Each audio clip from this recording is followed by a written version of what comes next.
ce soir. Qu'est-ce que vous retenez de ce match? C'était le plan parfait pour vous? Quand autant la semaine dernière, j'étais en colère parce on avait manqué notre match complètement.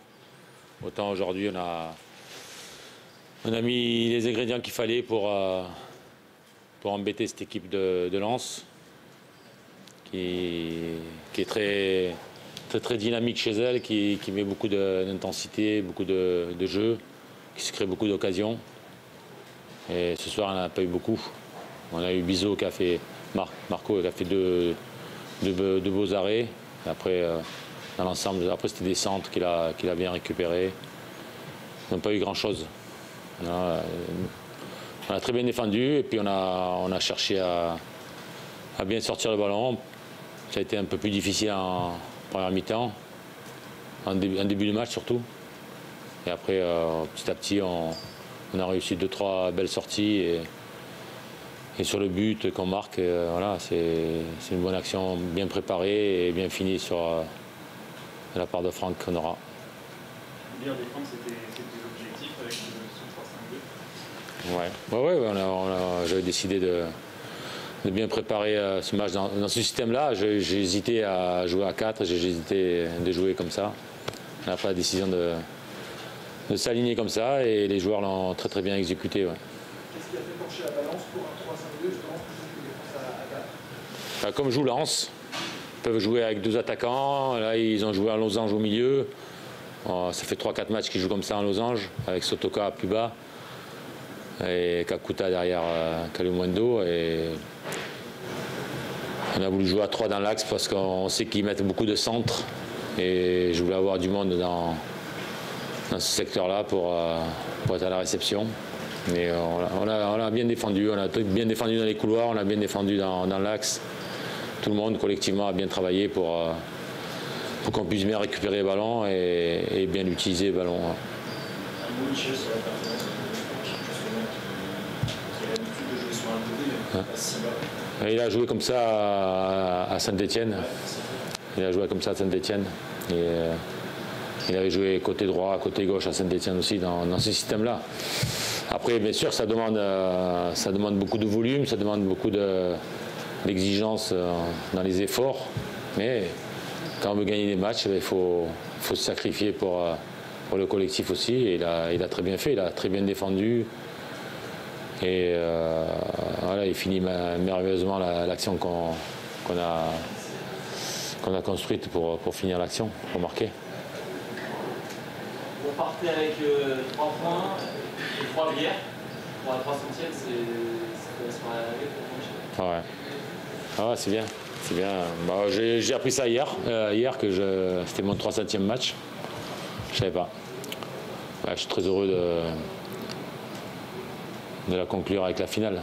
Mais avec la victoire, pardon, avec la finale. Justement, quel regard tu portes sur ces 300 matchs, sur cette longévité aussi là en Ligue 1? Ouais, que ça passe très vite. Les saisons, elles passent très vite.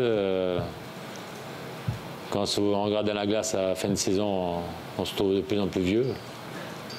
Voilà. Prendre des rides. Ah, les années, elles passent vite. Mais il faut profiter. Voilà. Quand on gagne les matchs, on est content. Quand on perd les matchs, on a 2-3 jours très difficiles.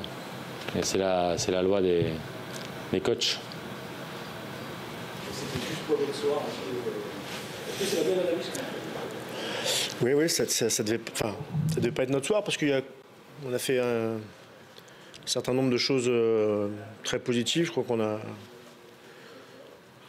toujours cherché à déséquilibrer ce bloc qui était venu se calquer en partie sur notre animation off, ce qui a fait qu'on a justement changé notre animation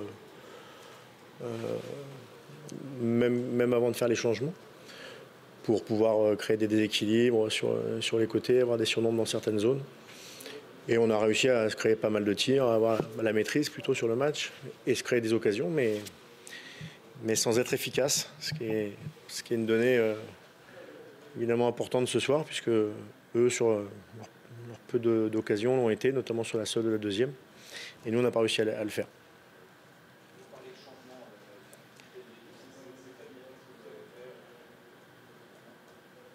On est sorti à 4.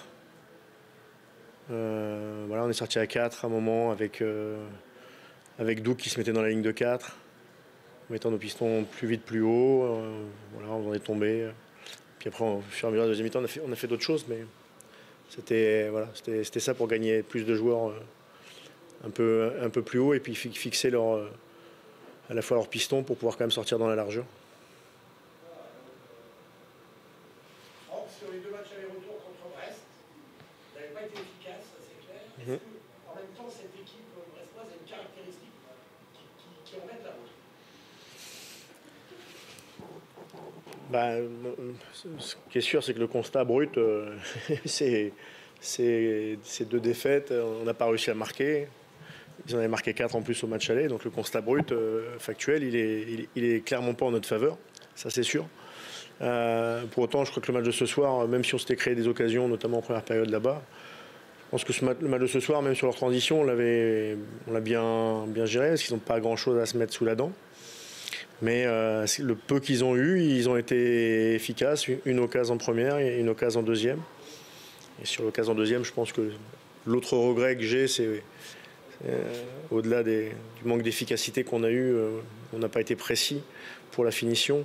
C'est qu'ils ont, voilà, on ouvre un peu là, qu'on ne défend pas très bien sur la seule situation qu'ils ont et qui amène le but. Le sentiment sur ce premier quart d'heure de la deuxième période, vous avez joué presque comme si c'était le dernier quart d'heure. Est-ce que vous pensez que vous êtes un peu trop déséquilibré? C'est à dire après avoir fait un but, mais le sentiment que c'était déjà quasiment la fin du match. Ouais, mais on n'est pas déséquilibré sur le but. On est en nombre, on est en surnombre. On joue mal, on défend pas bien. On défend pas bien, mais c'est pas une question de déséquilibre. C'est pas une question de déséquilibre pour moi. Alors oui, on voulait mettre, ce qui est vrai, c'est qu'on voulait mettre d'entrée sur la deuxième mi-temps de nouveau beaucoup d'intensité, parce qu'on sentait quand même qu'ils pouvaient être pas loin de craquer si on gardait cette intensité, mais il fallait l'intensité et il fallait aussi parfois un peu plus de justesse technique.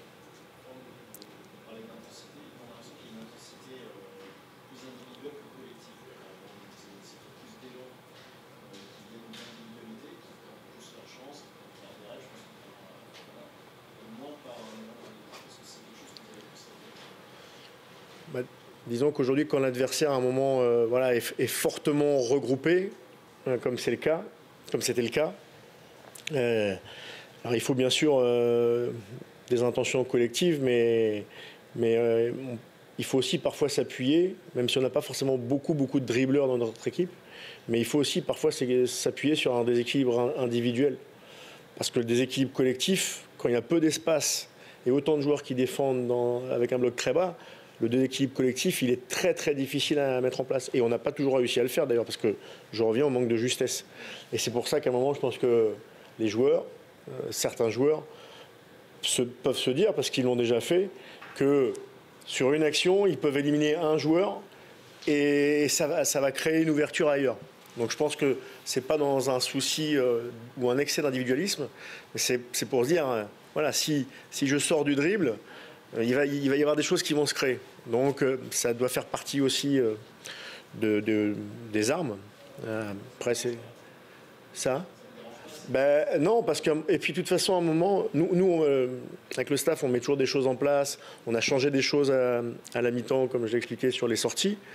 Et à un moment, les joueurs, c'est eux les acteurs. Et à un moment, un joueur, s'il sent qu'il doit faire ça,